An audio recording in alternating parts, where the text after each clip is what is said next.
story of an impossible fight against a vicious alien race known as the Combine. Playing as Alyx Vance, you are humanity's only chance for survival. As founders of a fledgling resistance, you've continued your clandestine scientific activity, performing critical research and building invaluable tools for the few humans brave enough to defy the Combine.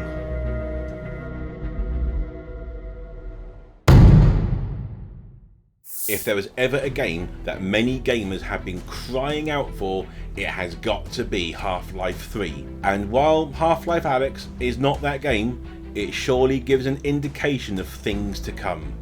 Set in glorious virtual reality, Half-Life Alyx is a unique perspective of City 17 and the oppressive regime of the Combine. But does the game live up to the 13-year-long expectation? Let's find out. Let's get one thing clear before we start. As this is a virtual reality game, it is not going to be as graphically rich as some of the other AAA games being released recently, and trying to pick apart the textures and resolutions is pointless. That being said, this is easily one of the best looking VR games ever made. While the textures and models are not going to burn your retinas with stark crispness, what you will find immensely impressive is the sheer depth of immersion. The very start of the game, it caused a dropping of jaw. The City 17 cityscape is absolutely breathtaking, and this only improves when a massive walker climbs over the rooftops, ensuring the sense of scale is reinforced in epic fashion. Once you've mentally accepted that this game looks pretty good, you then start to take in more of the finer details. You look at the window, noticing the markers and realising you can actually draw on these windows with the various pens. In fact, just recently a school teacher actually held a maths lesson all done in game using these windows as marker boards. Such is the quality and accuracy of just this one feature. Best of all is the lighting. It is magnificent and truly sets this game apart from other 2D games. You simply cannot recreate this level of immersion on a flat screen. For example, a short way into the game you gain the use of a hand-mounted torch. It only has a small beam width, so you are constantly having to sweep it around to see where you're going. And as you reload weapons with that same hand, in the middle of a firefight in the dark, you can see absolutely nothing while faffing with that magazine, trying to stick it in the gun, all the while knowing there's a headcrab seeking you out somewhere. Terrifying but terrific stuff. The shadowing is also superb, with outdoor sections a welcome respite from the indoor and underground nightmares in the darkness. The game also seems exceptionally well optimised. Valve claims it will run on virtually any recent headset, and this does appear to be the case. Of course, for the index you will need a pretty potent rig, especially if you try to invoke the 144Hz mode. I played this on an Oculus Quest with the Oculus Link. I was going to try my Rift CV1, but I ran out of time. On the Quest it is absolutely fine. There's been a recent update which has improved the slight performance issues that I had, and it now runs absolutely perfectly. The artifacting is very limited, as I'm sure you are aware. The Oculus Quest uses a compression algorithm to be able to transfer the picture data through the USB cable, but in this game I did not really see anything at all. Possibly only in the absolute pitch black I could just about make out a couple of blocks in the shadows, but to be honest, when you're playing the game trying to stay alive and shoot things in the dark, you really are not going to care. And while the types of enemy are not vast in number, that doesn't really matter. There is plenty to keep you interested. The alien flora in the game is pretty but quite unnerving and occasionally deadly. Bulbs, tentacles and other strange growths all glow with unearthly light and just enhances the already excellent lighting. Special mention must be made regarding the Russells, the gloves that you wear. They are exquisitely detailed, with convincing OLED display which pops out and shows exactly what info you need without it being obtrusive and obvious. Faults? Not really. There was one bug I came across with the left hand disappearing for some bizarre reason. This is a common thing I've seen on various forums, and the fix for that was very quickly found, so that wasn't a problem. Other than that, I don't believe I saw any real problems whatsoever. I do understand that in a previous build of the game there was missing items. For example, you could lose resin blocks which just disappeared into thin air. However, in the playthrough that I had on the updated version of the game, I've yet to see any problems like that whatsoever. So overall, for a VR experience, the graphics are absolutely superb, conveying a sense of presence you rarely find anywhere else. When you are immersed in a VR environment, you want to feel like you're in the game. Good audio can make or break such an experience, and Half-Life Alyx absolutely nails it. First, the voice acting. Now this is excellent. The voice acting is done well, and the banter between Alyx and Russell is superb, offering light relief and important info while playing. It doesn't feel forced, and it keeps you updated without having to read page after page of text. Combine chatter is as good as the original Half-Life 2 game, especially when you're trying to creep around them. The directional audio makes it very easy to track their location. The various aliens all sound exactly as you'd expect. The chitter of headcrabs in the walls or hiding behind a door is even more nerve-wracking in virtual reality.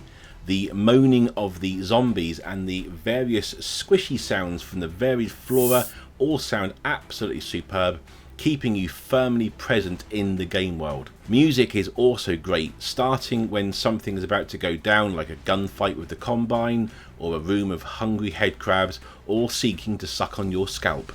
The music works to build tension and as a handy heads up that you really should check your weapons are fully loaded. The general sounds are also good. The crack of your shotgun or the slightly more muted pistol work well, and the little interactions you have with objects in the world all sound like you've just pushed something over or broken a glass bottle. The ambient noises really make a difference here too. Various environments will have suitable background audio. Whether you're in a sewer or on board a flying fortress, you can always hear something in the background, and it helps cement the illusion that you are in City 17 and not in your front room. You are Alyx Vance, daughter of Eli Vance and future partner of the hero of Black Mesa, Gordon Freeman. You play as her about 5 years before the events of Half-Life 2, working with the Resistance against the Combine, trying to find an edge in defeating them and reclaiming the planet. Now, the original Half-Life had the proton beam, Half-Life 2 had the gravity gun, and Half-Life Alyx has the Russells, a pair of gravity gloves. Unlikely to cause aliens to implode, but very useful for flicking resin pucks and ammo towards you from various hiding places. It gives this version of the game world something new to play with. It makes sense for Alyx not to have a huge anti-alien weapon, as she is 19 years old and who doesn't have the luxury of a super hazmat suit like our other silent crowbar wielding hero. It also suits the slower pace of the game. There's no rushing around here, guns blazing and soaking up gunfire like a ballistics dummy on an episode of Mythbusters. Instead, you spend a lot of time walking. You walk a lot, and while that might have been quite a dull way to spend 12 hours or so, you will be spending your time looking in boxes, opening desk drawers and searching every nook and cranny for that elusive ammo and resin. Resin is the currency of choice for weapon upgrades in the game, used to improve your limited weapons to more useful alien killing machines. Your pistol can be upgraded with better sights, burst mode fire, even a laser sight. Although unless you want the game to be ridiculously easy, I would avoid using this. I had far more fun trying to aim my gun through its sights. It's more difficult of course, but it's far more rewarding when you drop a Combine or a zombie. You can upgrade all the other weapons in the same way. Upgrades are quite expensive, causing you to hunt for resin all over the place, and they can be hidden in plain sight or cleverly inside a box which is inside a desk drawer, just as an example. You'll find them on shelves, you'll find them on the tops of ceilings, they're everywhere. And it does give you a great incentive to just look around, explore the environment, and also appreciate just how glorious this environment actually is. Ammo is just as scarce, especially bearing in mind enemies take a good 5 or 6 pistol shots to finally kill. You'll always be wanting more ammo. Shotgun shells are even rarer. This makes the player far more cautious in an effort to conserve precious ammunition, yet you seem to just have enough to get the job done, assuming you don't miss too often, of course. Combat is not a frequent aspect of the game, but when it does happen, especially against Combine troops, you are in for a treat. You'll see here that I was actually diving for cover when I came across some heavily armoured soldiers, and it was very instinctive. Hiding around the corner, popping out to take a couple of pot shots, and moving back into cover felt completely natural, and keeping low while sneaking up on a couple of enemies before letting rip with my shotgun was very, very cool. Rarely do you feel like you are truly hiding from enemy in many games, especially in VR, and it was really, really well done. This game mechanic of exploring, searching and shooting is tailor-made for the VR environment, but it might not suit those looking for a more combat orientated game. Now, if there was such a game with the AI of the Combine, now that would be absolutely insane, and I can guarantee you that would be a best-selling VR title. The game's story is right in line with what we already know about the Half-Life universe, and while there will be no spoilers here, the ending is very much worth getting to. Virtual reality has been desperate for a developer to take it seriously, to show that it is not just another niche gimmick, existing just to take your money and not really go anywhere. The naysayers of the world will have you believe that VR is just a passing fad, here today, gone tomorrow, too expensive and demanding for the average gamer, and will go the same way as the ill-fated 3D TV of the last decade.